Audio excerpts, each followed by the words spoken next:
서지수인 @IT 블로그 매거진에서 진행하는 매거진 읽어주는 팟캐스트입니다. 매거진 읽어주는 팟캐스트에서는 서지수인 @IT 블로그형 IT 매거진에 올라온 다양한 내용을 팟캐스트 형태로 전달해드리고 있습니다. 이번 캐스트에서는 iOS 8에서 새로운 것은 무엇? 이라는 내용을 주제로 이번에 새롭게 발표된 iOS 8에 대해 살펴보도록 하겠습니다. iOS 8에서 새로운 것은 무엇? 작년에 거대한 iOS 7 재설계 이후 올해의 세계 개발자 컨퍼런스는 iOS 8 발표 없이 조용할 거라 생각하셨을 겁니다. 그런데 이런 생각은 실제와 다를 수도 있지요. 작년에 iOS가 사용자에게 약간의 페인트 칠을 선보였다면 올해는 더 나은 애플 생태계를 위해 대대적인 개편에 착수하면서 내부에 훨씬 더 많은 변화가 있었습니다.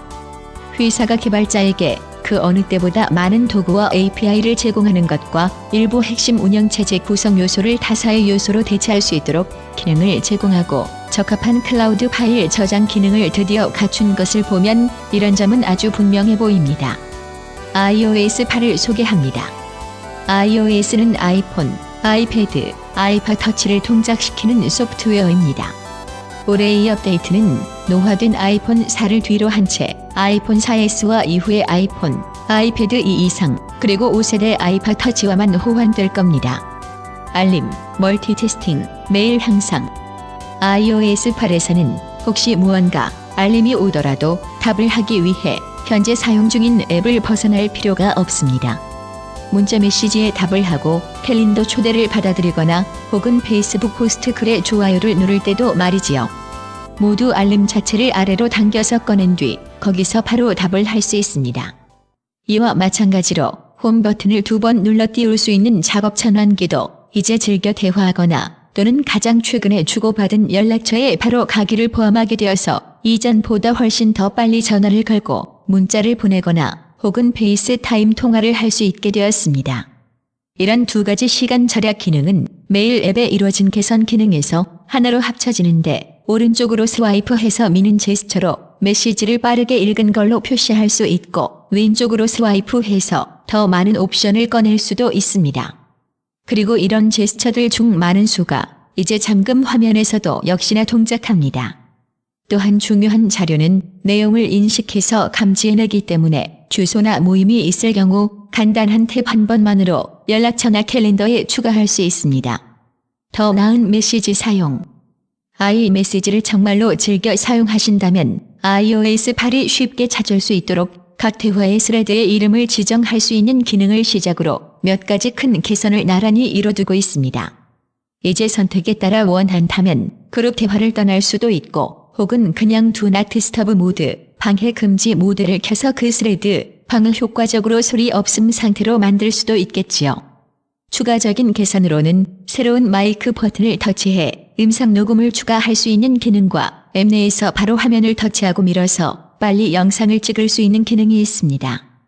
iMessage는 한 번에 하나의 파일만 보낼 수 있던 제한도 사라져 메시지 앱에서 바로 사진 라이브러리에 있는 여러 사진과 동영상을 선택할 수 있게 됩니다. 또 다른 새로운 기능은 메시지 스레드, 방에서 직접 위치를 공유할 수 있는 기능으로 무제한 하루 또는 1시간 동안 공유 가능, 만나려는 상대가 여러분을 쉽게 찾을 수 있게 해줍니다. 사용자 정의 키보드. 안드로이드 사용자처럼 iOS 사용자도 이제 자신의 입력 습관과 방식에 맞게 타석 키보드를 설치하기로 선택할 수 있습니다. 구글의 모바일 운영체제를 위한 대안 키보드가 정말 많기 때문에 인기가 좋은 키보드들 중 상당수가 iOS에도 오는 건 시간 문제일 뿐이겠지요. 애플은 또 퀵타이프라는 별칭이 붙은 새로운 키보드도 내보였습니다. 이 새로운 입력 방식은 키보드 위에 가로로 3가지 선택지를 제시하며 다음에 무슨 말을 할지 예측합니다. 이런 예측에는 단어와 문구가 포함되는데 여러분의 입력과 사용 중인 앱에 따라 학습하기 때문에 상사에게 이메일을 작성할 때 가벼운 말을 제안으로 보여주지는 않을 겁니다. 애플은 개인정보 보호의 측면도 강조했는데 퀵타이프에서 사용하는 데이터는 기기를 떠나 어딘가로 보내지지는 않을 것임을 분명히 했습니다. 어떤 키보드를 선택하든지 전체 운영체제에 영향을 주며 시스템 전체에서 사용할 수 있습니다. 스포트라이트를 검색할 때나 사파리로 웹을 둘러볼 때 혹은 메일 앱에서 메일을 작성할 때도 말이지요. 이건 애플에게 새로운 영역이기도 하며 회사가 미래의 어느 시점에서 개발자들에게 완전한 자유를 주는 발상에 열의를 띠기 시작했음을 암시하는 것일지도 모릅니다. 아이클라우드 드라이브. 데스크톱 컴퓨터와 모바일 사이의 경계가 흐려지기 시작하면서 애플은 클라우드 저장소 문제를 해결하기 위해 마침내 윈도우 8과도 호환되는 iOS와 아스X를 위한 간결한 파일 저장소 시스템인 아이클라우드 드라이브를 소개했습니다. 파일을 아이폰으로 빠르게 이동하려면 간단하게 맥 등의 아이클라우드 폴더에 드래그 해놓으면 아이폰에 표시됩니다. 변경사항은 양방향으로 동기화되기 때문에 어디서든지 파일을 작업하고 자동으로 최신 상태를 유지할 수 있습니다. iOS 사용자라면 이번에 등장한 이 파일 직접 끌어다 놓고 저장하기 기능이 마침내 하나의 앱에서 표준 위치의 파일을 저장하고 다른 앱을 사용해 다시 그 파일을 불러 올 수 있음을 의미하게 됩니다. 이제 적합한 파일 시스템으로 활용할 수 있을 만큼 가까워졌고 또 아이튠즈 파일 공유가 몸서리 쳐지는 사람에게도 환영할 일이겠지요. 회사는 아이클라우드 저장소에 대한 가격도 갱신했는데 20GB가 이제 월 0.99달러가 됐고 200GB는 월 3.99달러의 가격으로 낮아졌습니다. 예, 시리야. 구글의 OK, 구글. 좋아, 구글 핸즈프리 음성 비서처럼 시리가 헤이 시리. 예, 시리아라는 문구에 반응하도록 업데이트되어서 사용자가 더 이상 말을 걸기 위해 홈 버튼을 누른 채로 있을 필요가 없어졌습니다. 새로 추가된 또 다른 기능에는 새롭게 추가된 22개의 음성 입력 언어와 샤잠과의 제휴를 통한 음악 인식 기능, 그리고 목소리를 사용해 컨텐츠를 구매할 수 있는 기능이 있습니다. 더 밝아진 스포트라이트. 아이폰에서 신속하게 무언가를 찾기 위해 스포트라이트를 사용하고 있지 않다면 좋은 걸 놓치고 계신 겁니다. 또한 여러분을 설득하기 위해서 애플은 다가오는 iOS 8 버전에서 기능에도 힘을 보태고 있는데 위키백과와 같은 서비스로부터도 검색 결과를 포함해서 표시해주고 뉴스를 검색할 수도 있으며 심지어 가까운 장소를 검색할 수도 있습니다. 이보다 훨씬 더 흥미로운 것은 스포트라이트가 마침내 영화, TV쇼, 팟캐스트, 소프트웨어, 책을 아이튠즈 스토어와 앱스토어, 아이북스 스토어에서 검색할 수 있는 기능을 얻게 되었다는 사실입니다.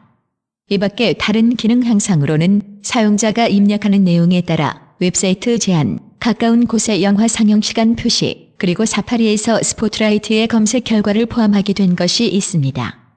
헬스키트, 가족 공유. 오랜 시간 동안 소문이 있었지만 많은 사람들이 예상하던 형태는 아닌 헬스키트는 그래프에 정보를 표시하고 전체 운동 상태를 한눈에 볼 수 있게 표시할 것으로 예상되는 것을 제공하기 전에 운동과 수면과 같은 측정 기준을 사용하여 앱 이전반적인 건강, 운동 상태를 기록하고 분석할 수 있도록 해주는 새로운 개발자 API입니다. 이 기술은 M7 모션 보조 프로세서를 사용하는 타사 앱, 액세서리 및 기계에서 최상으로 동작할 것이기 때문에 아이폰 5 사용자는 아마 이 기능에서 많은 것을 얻을 수는 없을 겁니다. 현재로서는 나이키만이 나이키 플러스와 나이키 퓨어를 언급했지만 개발자가 모이기 시작한다면 다시 한번 거대한 영향을 미칠 수 있을 겁니다. 가족 공유 기능은 같은 가족 구성원이 구입한 컨텐츠를 공유할 수 있는 또 다른 신기능으로서 앱, 책, 영화와 같은 구입 컨텐츠를 최대 6명의 다른 구성원과 공유할 수 있습니다. 혹시 기기가 동일한 신용카드를 사용해 연결되어 있다면 이 기능은 또한 부모들이 자녀의 구매를 자신들 기기에서 바로 승인하거나 관리할 수 있도록 해줍니다. 그리고 이 기능은 구매에만 적용되는 것이 아니라 몇 가지 것들 중 사진과 캘린더에 더 나은 공유도 가능하게 해줍니다. 확장성, 더 나은 개발자 도구. 개발자는 올해 있었던 WWDC의 진정한 승리자입니다. 강력한 새 API들이 확장성까지 갖추고 문을 열었습니다. 덕분에 타사의 앱과 서비스, 그리고 운영체제의 핵심 부분 사이도 보다 더 긴밀하게 통합됩니다. 예로는 더 많은 앱과 서비스를 통한 더 나은 공유 옵션이 있습니다. 인스타그램과 같은 앱이 필터와 편집 도구를 직접적으로 새로운 사진 앱에 넣을 수 있게 된 기능처럼 말이지요. 하지만 이런 기능은 여기서 멈추지 않습니다. 팀 쿡의 무대 위에서 사파리를 사용해 웹페이지를 번역하면서 빙 번역을 시연해 보인 것을 보면 앞으로 나올 게 어떤 형태를 취하게 될지 감을 잡을 수 있겠지요. 새로운 도구는 기본적으로 이전에는 iOS에서 허용하지 않았던 방식으로 서로를 보고 상호작용할 수 있도록 해줍니다. 알림 센터에서 타사의 위젯을 배치할 수 있는 기능도 포함합니다. 위젯과 이런 기능들은 정보 표시만 가능한 게 아니라 완전히 주고받을 수 있고 사용자의 입력을 받을 수도 있습니다. 이 확장 API는 개발자에게 제공되는 수 100개가 넘는 도구 중 하나에 불과합니다. 여기에는 애플이 앱 개발을 더 빠르고 현대적인 경험으로 만들 것이라고 이야기한 완전히 새로운 프로그래밍 언어인 스위프트도 포함되지요. 개발자들은 이 소식을 듣고 기대감에 부풀어 있을 것 같은데 아스X의 개발 도구인 엑스코드에 이루어진 이번 업데이트가 모두에게 연장을 담금질할 견고한 기반을 제공할 겁니다. 다른 개발 관련 내용으로는 터치 아이디를 사용해 서드파티 타사의 앱을 보호할 수 있는 기능, 더 나은 카메라 API, 그리고 2D와 3D 성능의 향상을 포함합니다. 애플은 2D, 3D 성능 향상 기술을 메탈이라고 부르는데 몰입감 있는 콘솔 게임을 만드는 개발자가 iOS 기기로부터 최대의 성능을 얻을 수 있도록 하기 위해 설계되었다고 합니다. 즉, 아직은 이걸 통해 나오는 최상의 iOS 혁신들을 보지 못했지만 건물을 쌓기 위한 벽돌은 준비된 셈이고 미래의 개발자들이 어떤 것을 만들어낼지 지켜보는 게 상당히 흥미로울 것입니다. 다른 애플 기기와의 연속성. 발표된 아스X의 여러 새 특징 중에는 iOS와 아스X가 이제 그 어느 때보다 가까워졌다는 소식이 있습니다. 새로 발표된 아스X 요세미티와 iOS 8 기기를 사용하면 맥을 사용해 걸려오는 전화를 받을 수 있고 아스X에서 어떤 유형의 문자 메시지든지 보낼 수 있게 되며 지원되는 앱에서 작업하다 멈춘 일, 웹브라우징, 이메일 작성을 중단 지점에서 정확히 그대로 가지고 올 수 있도록 해주는 핸드오프라는 기능을 사용할 수 있게 됩니다. 예를 들어 아이폰에서 이메일 작성을 시작한 후 맥에서 그걸 계속 이어서 할 수 있고 혹은 아스X의 사파리에서 웹사이트를 둘러보다가 정확히 있었던 상태 그대로 아이패드를 통해 집어들고 이동할 수 있는 셈이지요. 그리고 새로운 인스턴트 핫스팟 덕분에 아이패드나 맥이 어느 때보다도 빠르게 아이폰을 찾고 연결할 수 있게 되었습니다. 새로운 사진 앱. 마지막으로 역시나 중요한 것으로 사진 앱이 크게 개선되었고 이제 새로운 아이클라우드 사진 라이브러리를 사용해 자동으로 이미지를 동기화합니다. 이 말은 모든 사진, 모든 수정, 그리고 모든 앨범 분류가 사용하고 있는 모든 기기에 표시됨을 의미합니다. 이 새로운 사진 앱은 이미지를 검색할 수 있게 해주는 데이터베이스를 제공하며 더 많은 사진을 찍을수록 계속해서 확대됩니다. 새로운 편집 도구들은 타사의 서드파티 필터 중 하나를 적용하기 전에 빛, 색상, 대비 및 복구에 대한 조정을 사용해 보다 정확한 수정을 할 수 있도록 해줍니다. 애플은 슬로우 모션 영상을 찍을 수 있는 저속 촬영, 타임랩스 비디오 모드도 추가했는데 기기가 일정한 시간 간격으로 사진을 촬영한 다음 자동으로 하나의 부드러운 영상이 되도록 병합합니다. 2014년 가을에 출시. 새로운 iOS 버전이 나올 때면 언제나 그렇듯이 업데이트는 몇 달간의 베타 테스팅 시험을 거친 뒤에 나오며 모두에게 무료로 공개될 겁니다.